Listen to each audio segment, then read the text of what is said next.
Bismillahirrahmanirrahim. Assalamualaikum warahmatullahi wabarakatuh. Selamat pagi semuanya. Semangat pagi dan pagi ya. Oke, alhamdulillahirrahmanirrahim. Kita masih bertemu lagi di hari ini. Sebelum kita mulai pembelajaran, kita berdoa terlebih dahulu ya. Doa menurut agama dan kepercayaan masing-masing. Doa mulai.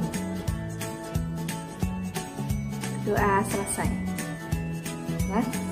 Oke anak-anak, ada yang tahu hari ini kita akan belajar apa? Nah, hari ini kita akan belajar IPA ya. Apa yang akan kita pelajari hari ini?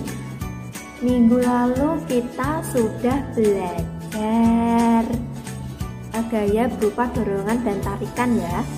Nah, minggu ini kita belajar lagi mengenai gaya dengan materi pengaruh gaya terhadap benda.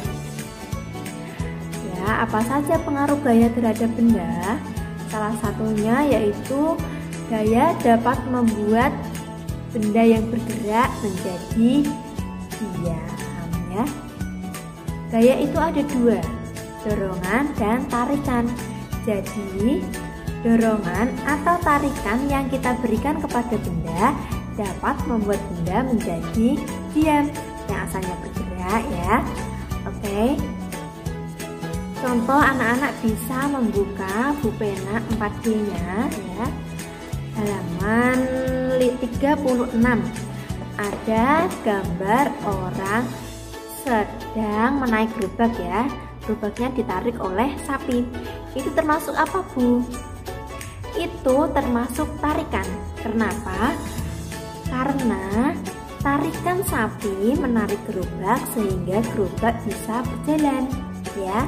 Itu mempengaruhi gaya, mempengaruhi benda yang awal mulanya gerobaknya diam menjadi bergerak. Contoh lagi, saat kamu mencangkul tanah, kamu beri gaya ya, beri dorongan. Kemudian setelah sampai di tanah, gayanya atau benda itu menjadi diam, sehingga dorongan pacul ya pada tanah membuat benda menjadi diam. Contoh lagi, hewan pembajak sawah dapat berbelok arah saat diarahkan oleh petani. Ya, kamu menarik tali yang ada di hewan pembajak sawah tersebut, ditarik, kemudian sapinya bisa berbelok arah. Oke. Nah, untuk lebih jelasnya, anak-anak bisa membuka bukunya halaman 36 ya. Itu ada dua gambar. Gambar A yaitu orang sedang membajak sawah menggunakan traktor. Gambar B itu ada orang sedang membajak sawah menggunakan kerbau ya. Itu termasuk pekerjaan apa anak-anak? Itu pekerjaannya petani ya. Petani itu pekerjaannya membajak sawah. Anak-anak, di rumah anak-anak, di sekitar tempat tinggal ada nggak ya yang bekerja sebagai petani? Ada ya. Nah, kamu coba perhatikan perbedaan keduanya. Mana yang termasuk dorongan, mana yang termasuk tarikan ya. Mana termasuk dorongan, mana termasuk tarikan. Kemudian setelah diberi dorongan atau tarikan, apa yang terjadi terhadap kedua benda tersebut? Yang A, setelah kamu mendorong traktor, apa yang terjadi terhadap traktor?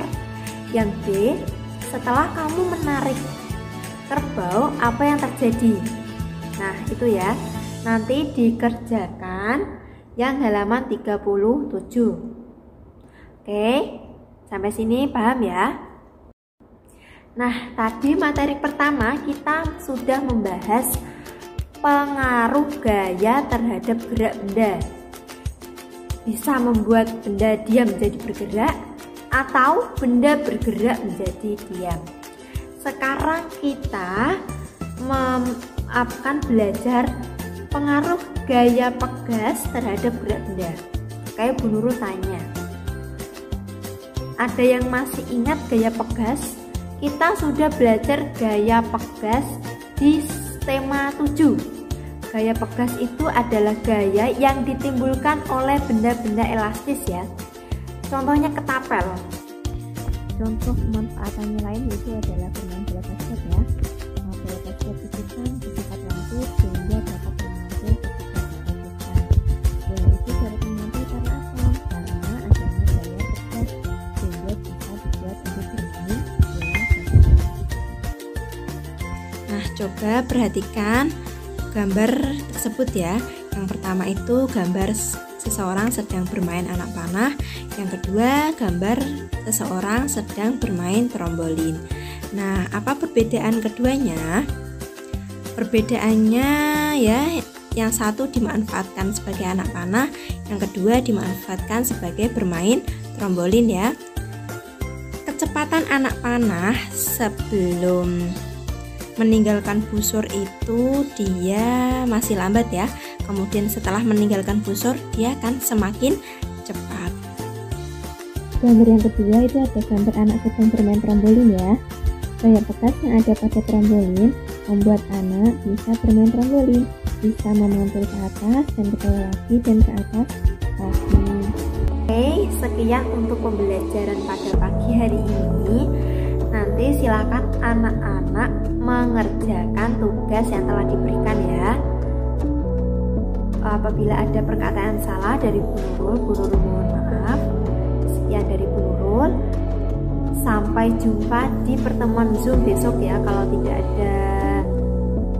ada halangan nanti kita tetap Zoom. Oke, sekian dari Bu Nurul. Wassalamualaikum warahmatullahi wabarakatuh. Bye bye.